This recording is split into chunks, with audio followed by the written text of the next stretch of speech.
Bank account ഉള്ളവർ December മാസം മുതൽ അറിഞ്ഞിരിക്കേണ്ട പ്രധാനപ്പെട്ട ഇൻഫർമേഷനുകളാണ് നിങ്ങളുമായി ഷെയർ ചെയ്യുന്നത്. 6 മാസത്തിൻ്റെ ഇടവേളയ്ക്ക് ശേഷം റിസർവ് ബാങ്ക് അടിസ്ഥാന പലിശ നിരക്കിൽ ഡിസംബർ 5 മുതൽ 0.25% കുറവ് വരുത്തി. ഇതോടെ റിപ്പോ 5.5% നിന്നും 5.25% കുറയുന്നതിനാൽ ഭവന, വാഹന, വ്യക്തിഗത വായ്പകളുടെ പലിശ നിരക്കിൽ കുറവുണ്ടാകാം. വായ്പകളുടെ പ്രതിമാസ തിരിച്ചടവ്, അതായത് EMI തുകയോ അല്ലെങ്കിൽ തിരിച്ചടവ് കാലയളവോ കുറയും. പുതിയ ഫിക്സഡ് നിക്ഷേപങ്ങളുടെ പലിശയും ഇതിന് ആനുപാതികമായി കുറഞ്ഞേക്കും. പുതിയ നിക്ഷേപങ്ങൾക്കും നിലവിലുള്ളതിൻ്റെ കാലാവധി തീരുമ്പോൾ പുതുക്കുമ്പോഴുമാണ് പുതിയ പലിശ നിരക്ക് ബാധകമാകുന്നത്. ബാങ്ക് അക്കൗണ്ട് ഉള്ളവർ ഡിസംബർ മാസം മുതൽ ശ്രദ്ധിക്കേണ്ട നിങ്ങളുടെ വായ്പയുടെ പലിശ നിരക്കുകൾ. ബാങ്ക് അക്കൗണ്ട് ഉള്ളവർ ഡിസംബർ മുതൽ ശ്രദ്ധിക്കേണ്ടത് നിങ്ങളുടെ വായ്പയുടെ പലിശ നിരക്കുകൾ കുറയും. അതുപോലെ ഫിക്സഡ് ഡെപ്പോസിറ്റുകളുടെ പലിശ നിരക്കുകളും തുടങ്ങുമ്പോഴോ നിലവിലുള്ളത് പുതുക്കുമ്പോഴോ കുറയുന്നതാണ്. മറ്റൊന്ന്, ക്രെഡിറ്റ് സ്കോറുമായി ബന്ധപ്പെട്ട കരട് മാർഗരേഖയും റിസർവ് ബാങ്ക് ഡിസംബർ ആദ്യം പ്രസിദ്ധീകരിച്ചിട്ടുണ്ട്. അത് പ്രകാരം പുതുക്കിയ ക്രെഡിറ്റ് സ്കോർ അപ്ഡേഷൻ 2026 ഏപ്രിൽ 1 മുതൽ അതിവേഗം നടക്കും.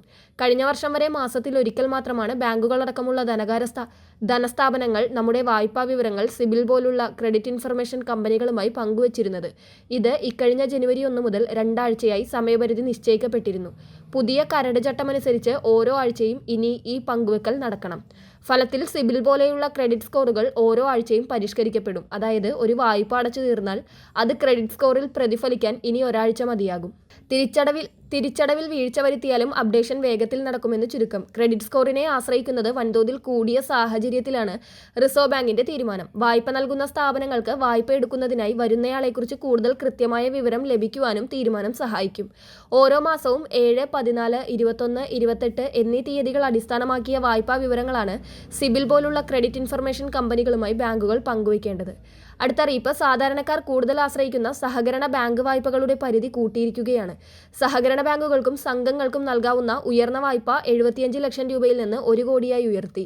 വിവിധ വിഭാഗം വായ്പകളുടെ പരിധിയും ഉയർത്തിയിട്ടുണ്ട്. ഓരോ വിഭാഗത്തിലും നൽകാവുന്ന പരമാവധി വായ്പാ തുക ഇനി പറയുന്ന അത്രയും ആയിരിക്കും. സ്വയം തൊഴിലിനായി 15 ലക്ഷം രൂപ വരെ വായ്പ ലഭിക്കും. വ്യവസായം തുടങ്ങുന്നതിനായി 50 ലക്ഷം രൂപ വരെ വായ്പ ലഭിക്കും. സ്വർണ്ണ പണയത്തിന് 50 ലക്ഷം രൂപ വരെ വായ്പ ലഭിക്കും. വിദ്യാഭ്യാസ ലോണായി 30 ലക്ഷം രൂപ വരെ ലഭിക്കും. വിവാഹത്തിന് 10 ലക്ഷം രൂപ വരെ ലഭിക്കും. വീട് നിർമ്മാണത്തിന് 50 ലക്ഷം രൂപ വരെ ഇനി ലഭിക്കും. ചികിത്സ, മരണാനന്തര കാര്യങ്ങൾ എന്നിവയ്ക്കായി 2 ലക്ഷം രൂപ വരെ വായ്പ ലഭിക്കും. വിദേശ ജോലിക്കായി 10 ലക്ഷം രൂപ വരെ വായ്പ ലഭിക്കും. വാഹനം വാങ്ങുന്നതിനായി 30 ലക്ഷം രൂപ വരെ വായ്പ ലഭിക്കും. ഹെവി വാഹനങ്ങൾ വാങ്ങുന്നതിനായി 50 ലക്ഷം രൂപയും വായ്പ ലഭിക്കും. മുറ്റത്തെ മുല്ല ലഘുവായ്പ 25 ലക്ഷം രൂപ വരെ ലഭിക്കും. വീട് നിർമ്മിക്കുന്നതിനുള്ള ഭൂമി വാങ്ങുന്നതിനായി 10 ലക്ഷം രൂപ വരെ വായ്പ ലഭിക്കും. 100 കോടി രൂപയ്ക്ക് മുകളിൽ നിക്ഷേപമുള്ള ബാങ്കിനും സംഘത്തിനുമാണ് 1 കോടി രൂപ വരെ വായ്പ നൽകുവാൻ അനുമതി. 100 കോടി വരെയെങ്കിൽ പരിധി 75 ലക്ഷമാണ്. പ്രാഥമിക കാർഷിക സംഘങ്ങൾ, ഫാർമേഴ്സ് സർവീസ് സഹകരണ ബാങ്കുകൾ എന്നിവയ്ക്ക് അംഗങ്ങളുടെ പരസ്പര ജാമ്യത്തിൽ 50,000 രൂപ വരെ വായ്പ നൽകാം.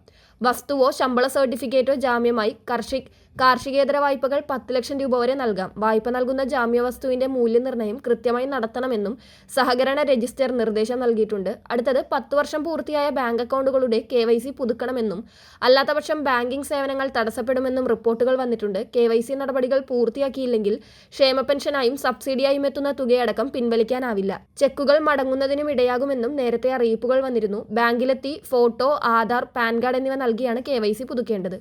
വീടുകളിലേക്ക് ലെറ്ററായോ ഫോണിൽ SMS ആയോ KYC അപ്ഡേഷൻ ചെയ്യുവാൻ നിർദ്ദേശം വന്നിട്ടുണ്ടെങ്കിൽ അക്കാര്യം പൂർത്തീകരിക്കുക. അക്കൗണ്ട് ഉടമകളെ ബോധവൽക്കരിക്കുന്നതിന് പഞ്ചായത്ത് തലത്തിൽ ക്യാമ്പയിനും നേരത്തെ നടന്നിരുന്നു. അതുപോലെ ബാങ്ക് അക്കൗണ്ടിൽ നോമിനിയുടെ പേരും ചേർക്കുവാൻ മടിക്കരുത്. നോമിനിയുടെ പേരില്ലെങ്കിൽ നിക്ഷേപകൻ മരിച്ചാൽ പണം തിരിച്ചു നൽകുന്നത് ബുദ്ധിമുട്ടാകും.